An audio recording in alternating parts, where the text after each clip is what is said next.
کہ اگر اسمبلی کی تحلیل ہو جاتی ہے تو اس کا الیکشن 90 دن کے اندر ہونا ہوتا ہے. اس دوران ایک انٹرم سیٹ اپ آ جاتا ہے، عارضی ایک حکومت آ جاتی ہے، اور وہ عارضی حکومت جو ہوتی ہے اس کے بھی بڑے اختیارات بڑے محدود ہوتے ہیں. وہ ڈے ٹو ڈے رننگ جس کو ہم کہتے ہیں، روزمرہ کے جو مسائل ہوتے ہیں ان کے بارے میں تو وہ اپنے آرڈر کر سکتے ہیں، حکومت چلا سکتے ہیں، لیکن کوئی long term policy, long term جو ڈیسیشنز ہوتی ہیں وہ عبوری حکومت نہیں کر سکتی. تو اس کا مطلب یہ ہے کہ اگر 90 دن کے اندر الیکشن نہیں ہوتے تو ایک نامزد حکومت، یعنی منتخب نہیں، نامزد حکومت وہ پاکستان کے معاملات کو چلائے گی جو کہ آئین کی روح اور منشا کے خلاف ہوگا. تو آئین میں بڑے واضح طور پہ لکھا ہوا ہے کہ الیکشن نے 90 دن کے اندر ہونا ہے. الیکشن کمیشن جو ہے اس کی ذمہ داری ہے کہ وہ ہر وقت تیار رہے الیکشن کروانے کے لیے، کیونکہ اس نظام میں، پارلیمانی نظام میں کسی وقت بھی الیکشن ہو سکتے ہیں. لہٰذا یہ کوئی جواز نہیں ہے کہ جی فائنینشیل ایمرجنسی ہے یا کوئی ایسے حالات ہیں جس کی وجہ سے ہم الیکشن کو پوسٹ پون کر سکتے ہیں. 90 دن کے اندر ہونا ہے. اگر نہیں ہوں گے تو پھر جو حکومت ہوگی وہ غیر قانونی ہوگی، غیر آئینی ہوگی، اور اس کے لیے پھر میرے خیال میں لوگ عدالتوں میں بھی جائیں گے اور ایک آئینی بحران پیدا ہو جائے گا. تو اشرف اصف صاحب فرمائیے، آپ کو کوئی ابہام ہے اس آئینی گارنٹی کے حوالے سے، جو آئینی پابندی ہے کہ اگر اسمبلیز تحلیل ہو جائیں تو 90 دن کے اندر الیکشن ہونے ہیں؟ کوئی اس میں ابہام نہیں ہے. جو پروونشل اسمبلیز میں اس وقت جو سلسلہ چل رہا ہے اور جو ضمنی انتخابات وغیرہ کا سلسلہ بننا ہے، وہ جو ضمنی انتخابات جو ہیں وہ 60 دن میں، اور جو پروونشل اسمبلیز جو تحلیل ہو گئی ہیں ان کے بھی 90 ڈیز میں الیکشنز ہونا ضروری ہے. اس کی 3 وجوہات ہیں. ایک تو یہ کہ جو بنیادی ایک بات ہے کہ there cannot be any taxation without representation. یہ آج کا نہیں، یہ ماضی قریب کا نہیں، یہ تو ایک پرانا ایک پرنسپل ہے کہ کوئی بھی فائنینشیل جو امپلیکیشنز ہوتی ہیں وہ الیکٹڈ لوگ ہی کر سکتے ہیں اور انہی کو کرنا ہے. دوسری بات یہ ہے کہ 90 دن کے اندر جو الیکشنز کا سلسلہ ہے یہ صحیح ہے کہ اس میں 5-10 دن اوپر ہو جائیں یا اس میں کوئی کمی ہو جائے تو اس سے وہ کالعدم نہیں ہوں گے یا وہ مشکوک نہیں ہوں گے یا وہ غلط نہیں ہوگا. لیکن 90 دن کا جو سارا پیریڈ ہے وہ آئین نے دیا ہوا ہے، اس کے مطابق ہی ہونا چاہیے.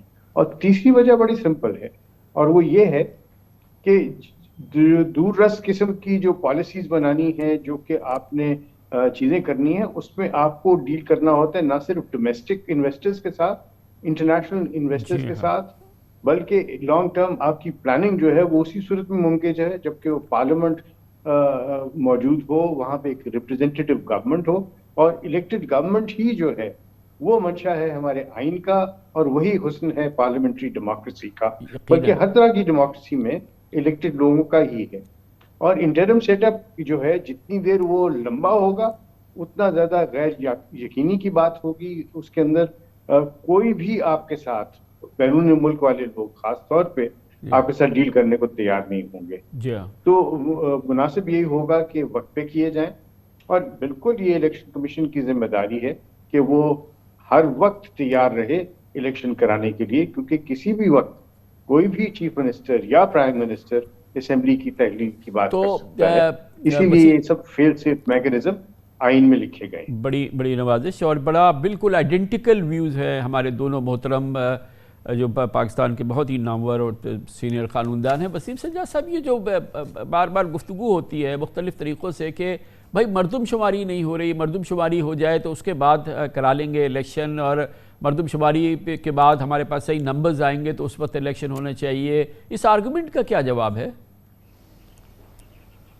دیکھیں جی، یہ تو درست ہے کہ مردم شماری کی بنیاد پہ حلقے بنتے ہیں، پھر وہ ڈیلیمیٹیشنز ہوتی ہیں، لیکن یہ جواز آئین کے مطابق جو الیکشن ہونا ہے اس کو پوسٹ پون کرنے کے لیے استعمال نہیں کیا جا سکتا.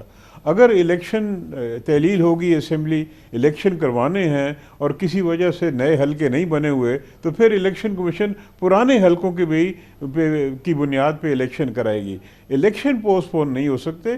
اگر آپ کے پاس وقت ہے، ٹائم ہے، آپ بے شک اپنے نئے حلقے بنائیں، ڈیلیمیٹیشن کریں، لیکن یہ جواز الیکشن کو پوسٹ پون کرنے کے لیے استعمال نہیں کیا جا سکتا، کیونکہ ایک الیکٹڈ حکومت ہی پاکستان کے آئین کے مطابق ساری پالیسیز بنا سکتی ہے، حکومت کر سکتی ہے، اور یہ جو انٹرم سٹیج ہے جہاں پہ ایک نامزد حکومت آ جاتی ہے، اس کو پھر یہ لمبا کرنا یہ آئین کے خلاف ہوگا، آئین کے منشا کے خلاف ہوگا اور اس کی روح کے خلاف ہوگا، لہٰذا یہ آئین کے مطابق غلط ہوگا۔ اور جس طرح میں نے کہا کہ اگر ایسا کوئی اقدام کیا جاتا ہے تو پھر ایک آئینی بحران پیدا ہو جائے گا، تو ہمارے باقی جو اتنے مسائل ہیں، جو معاشی مسائل چل رہے ہیں، سیاسی مسائل چل رہے ہیں، اس میں پھر یہ آئینی بحران بھی بن جائیں گے اور ملک مزید مشکلات میں پھنس جائے گا۔ اشرف صاحب، پاکستان ایک بہت بدترین، شاید اپنی تاریخ کے بدترین معاشی بحران سے گزر رہا ہے، بہت شدید مسائل ہے۔ اس دوران یہ ہم بہت بازگشت سنتے ہیں کہ فائنینشیل ایمرجنسی کا نفاذ کیا جا سکتا ہے، اور پھر ایک آگے چل کے ہم نے یہ بھی سنا بعض لوگوں سے کہ اس فائنینشیل ایمرجنسی کی بنیاد پر بہت لمبے عرصے کے لیے الیکشن کی تاخیر کی جا سکتی ہے۔ پہلے فائنینشیل ایمرجنسی کس قسم کی ہمیں بنیاد فراہم کرتی ہے، کیا کچھ اس کے ذریعے کیا جا سکتا ہے، اور پھر اس کے ذریعے پھر الیکشن کو بھی مؤخر کر دیا جائے، اس کے بارے میں فرمائیے۔ دیکھیے، جو فائنینشیل ایمرجنسی ہے اس کی ایک اپنا خد و خال ہے جو آئین میں دیے ہوئے، اور وہ کچھ یوں ہے کہ آپ جب اس طرح کی سچویشن میں آ جائیں، اور یہ میں کافی پر امید ہوں کہ اللہ تعالیٰ ہمیں اس معاملے سے باہر نکال لے گا۔ یاد رکھیے کہ پہلے ریشن بندی بھی ہوتی تھی، اور پھر ایک وہ وقت بھی آیا جب ہمارے ملک پہ سینکشنز لگ گئی تھیں اور ہم ایل سی نہیں کھول سکتے تھے، اور یہ ساری چیزیں، پھر ہم فیٹف میں بھی ہمارے اوپر بہت سارے پابندیاں سی تھیں، اور اس سے بھی ہم باہر نکل آئے۔ تو انشاءاللہ میں پوری امید ہوں کہ اس سے ہم باہر نکل آئیں گے۔ لیکن آپ کے سوال کے جواب میں، جو فائنینشیل ایمرجنسی ہے اس کے اندر جو صوبوں کے اخراجات وغیرہ کے جو اختیارات ہیں وہ فیڈرل گورنمنٹ اپنے ذمے لے لیتی ہے۔ ہاں، یہ ضرور ہے کہ جو آنے والے دن ہیں اس کے اندر جو اکنامک سچویشن ہے اس کو ایڈریس کرنے کے لیے جلد از جلد ہمیں اقدامات کرنا ہوں گے، اور اس کے لیے شاید الیکشنز جو ہیں وہ اس کا حل نہیں ہے۔ جو اس کا حل ہے وہ یہ ہے کہ اس وقت پولیٹیکل پارٹی ساری کی ساری میچورٹی دکھائیں اور آپس میں بیٹھ کے ہڈل کریں، اکٹھے ہوں ایک گول میز کانفرنس کے اوپر، جو اکنامک سچویشن ہے اس کو کرنے کے لیے سب یک زبان ہو کے اقدامات کی بات کریں۔ فائنینشیل ایمرجنسی بھلے لگا دیں، لیکن اسے الیکشن پوسٹ پون نہیں ہونے چاہیے، نہ پوسٹ پون کرنے چاہیے، نہ آئین کے اندر اس طرح کی کوئی گنجائش ہے۔ وسیم سجاد صاحب، معاف کیجیے گا، وسیم سجاد صاحب ایک اور رہنمائی فرمائیے، پھر مجھے صاحب سے بھی پوچھنا ہے کہ اب ایک نئی صورتحال پیدا ہو رہی ہے۔ پاکستان میں کبھی ایسا نہیں ہوا کہ 495 نشستوں پہ الیکشن ہو جائے، پورے الیکشن نہ ہو، اور تقریباً 1/4 یا اس سے تھوڑا سا زیادہ جو ہے وہ الیکشن بچ جائے۔ یہ ایک عجیب و غریب صورتحال ہے، اس کو اب ایسے ہی ہونے دیں یا اس کا کوئی حل نکالنا ضروری ہے؟ الیکشن کمیشن کی کیا ذمہ داری ہے؟